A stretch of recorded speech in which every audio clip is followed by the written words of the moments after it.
Main gate থেকে ঢোকার পরে এটা মেন হসপিটাল যেটা বলছিলাম। ভেতরে চলে যাবো, ভেতরে আছে রিসেপশন।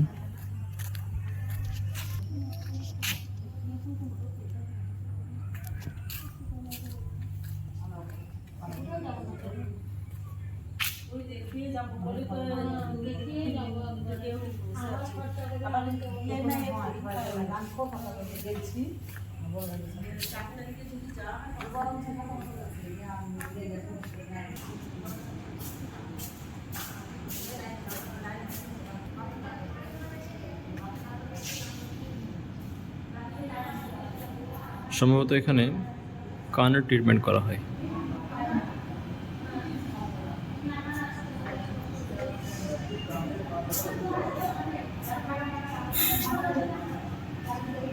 লিস্ট করা আছে কোথায় কি যাওয়ার জন্য। আমরা যেটা ট্রিটমেন্ট করাতে এসেছি সেটা সম্ভবত গ্লুকোমা ডিপার্টমেন্ট, অর্থাৎ আমাদের 12 নম্বর রুমে যেতে হবে। তবে আজকে যাওয়া হবে না, আগামীকাল যাব। এখান থেকে বেরিয়ে গিয়ে আবার সেই একই দৃশ্য। এখানে পার্কিং প্লেস রয়েছে যেটা আমরা যাব।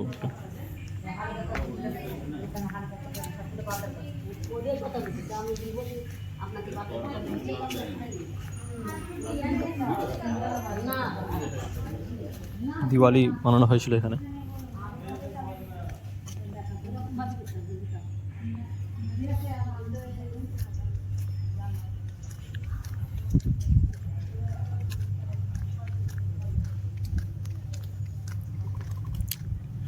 দেওয়ালগুলো একটু অদ্ভুত দেওয়াল, মানে আমরা প্লাস্টার করি আর এটা উইথাউট প্লাস্টার দেওয়ালগুলোকে একটা ডিজাইন স্বরূপ রেখেছে, যেটা দৃষ্টি আকর্ষণ করছে বেশ। পুরো বাড়িটার মধ্যে কিছু জায়গা প্লাস্টার করে রং করে কালারফুল করেছে, কিছু জায়গা তারা প্লাস্টার না করেই তারা বেশ দৃষ্টি আকর্ষণের মধ্যে রেখেছে পুরো বিল্ডিংটা এভাবেই। এবং সেগুলোর ওপরে কোনো রকম একটা গ্লু টাইপের দিয়েছে যাতে করে ইটগুলো খসে না পড়ে যায়।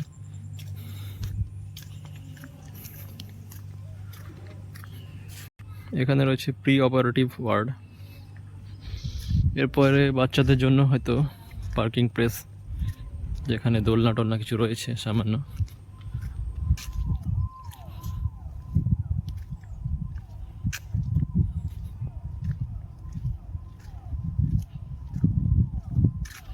যাক, হসপিটাল বন্ধ তাই হয়তো এগুলো রেকর্ডিং করতে পারছি, নাহলে মানুষজনের ভিড়ভাট্টাতে রেকর্ডিং করা হয়তো সম্ভব হতো না। এখানে বাচ্চাদের খেলাধুলার জন্য খুব সুন্দর প্লেস করা রয়েছে দু একটা, যাতে করে বাচ্চারা এসে বিরক্তিবোধ না করে, তারাও একটু এনজয় করতে পারে প্লেসটাকে। এখানে রয়েছে একাডেমিক ডিপার্টমেন্ট, যদি ওখানে তালা মারা না, ঢুকে দেখতাম প্লেসটা কীরকম। ছুটিতে তালা মারা, আগামীকাল হয়তো এটা খুলতে পারে, যদি খোলে তাহলে আবার ভিডিও করব।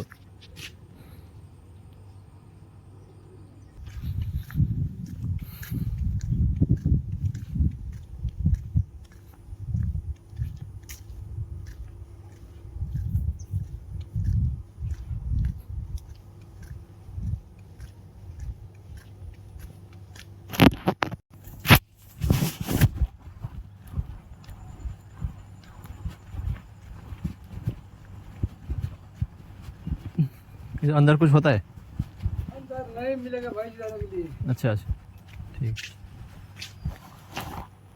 मतलब ओपीडी मतलब वहीं पे है सब?